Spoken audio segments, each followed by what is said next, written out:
Nami ni ungane na wenzangu wote kumshukuru sana Mheshimiwa Rais wa Jamhuri ya Muungano wa Tanzania Dr. Samia Suluhu Hassan kwa kumwalika ndugu yetu Rais Dr. William Kipchirchir Samoei Arap Ruto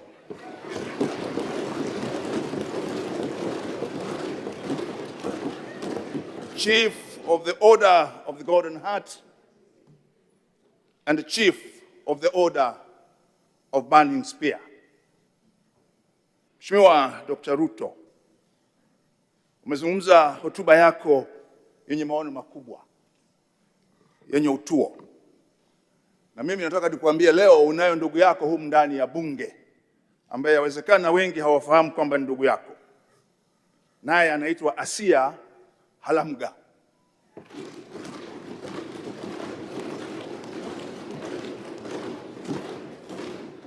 Huyu ni Mdatoga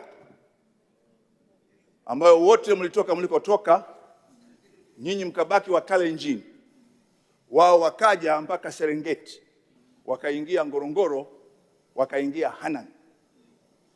Kwa hiyo ulipozungumza leo,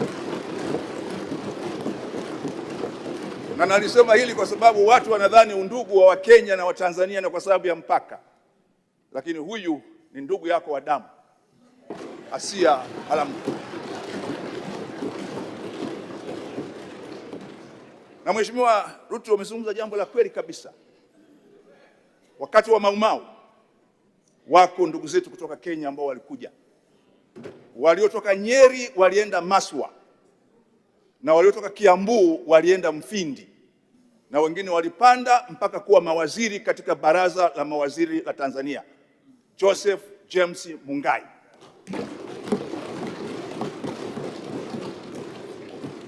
Kwa hakika kabisa leo umekuja kwa ndugu zako, na ulipotaja Singida ndio njia ambao ndugu zako hawa walipowaacha nyinyi kule walikuja moja kwa moja kama Singida.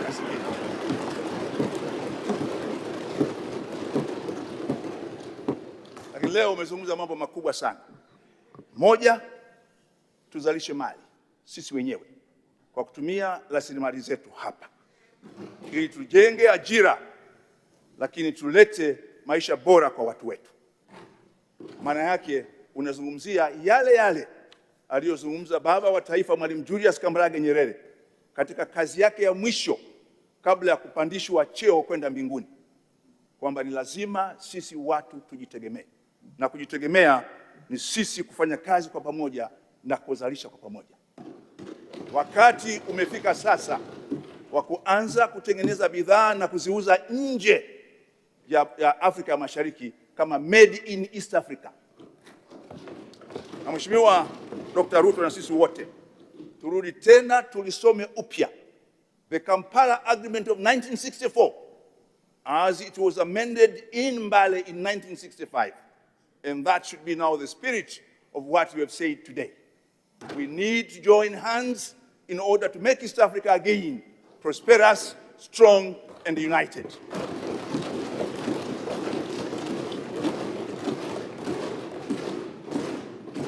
We made terrible mistakes in 1967, which we should not repeat again. We should not repeat again. We did it because of our short-sightedness. Now it is time, as you have said in your speech, for all East Africans to be emboldened to work together. Kenya, Tanzania, and Uganda, we have a historical responsibility of making East Africa move forward and forge forward united. Nikushukuru sana kwa hotuba yako ambayo imetupa mambo mengi sana. Na hotuba ya Mzee Moi ninayo hapa kwenye Hansard zetu ya tarehe 12 Novemba mwaka 2002. Na naamini kabisa Mheshimiwa Spika, baadaye Dr.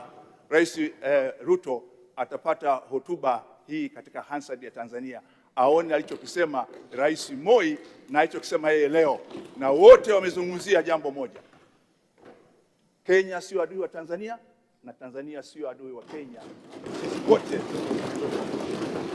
Mheshimiwa Spika, nami nichukue fursa hii kukushukuru sana kwa kuongoza bunge hili kwa umahiri mkubwa na kuhakikisha leo mgeni wetu amepata heshima kubwa hapa Dodoma.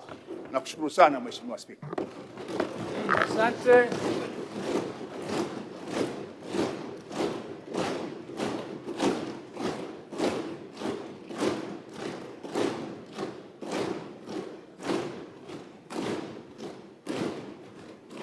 Mheshimiwa Rais Ruto, hayo ni maneno machache tu, kwa wachache wote muundani wangekwenda kwenye njia hiyo hiyo.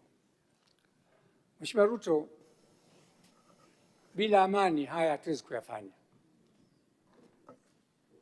Mataifa yetu lazima asimame kwenye amani. Alipoingia madarakani mara ya kwanza, Rais Samia Daktari alijua mafanikio yake kuwe na amani na umoja kwenye taifa letu. Kitu cha kwanza alichokifanya ni kuwarudisha wapinzani wote waliokimbia Tanzania, wote, na kuwalipa wale waliokuwa na madai pesa taslimu, kuonesha moyo wake wa kutaka one Tanzania, one nation.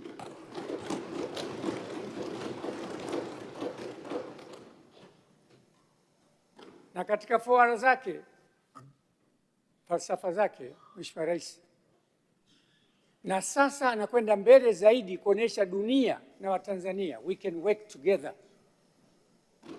Hivi karibuni amemteua Deputy Minister, ofisi ya Waziri Mkuu kutoka opposition, Mheshimiwa Munisi.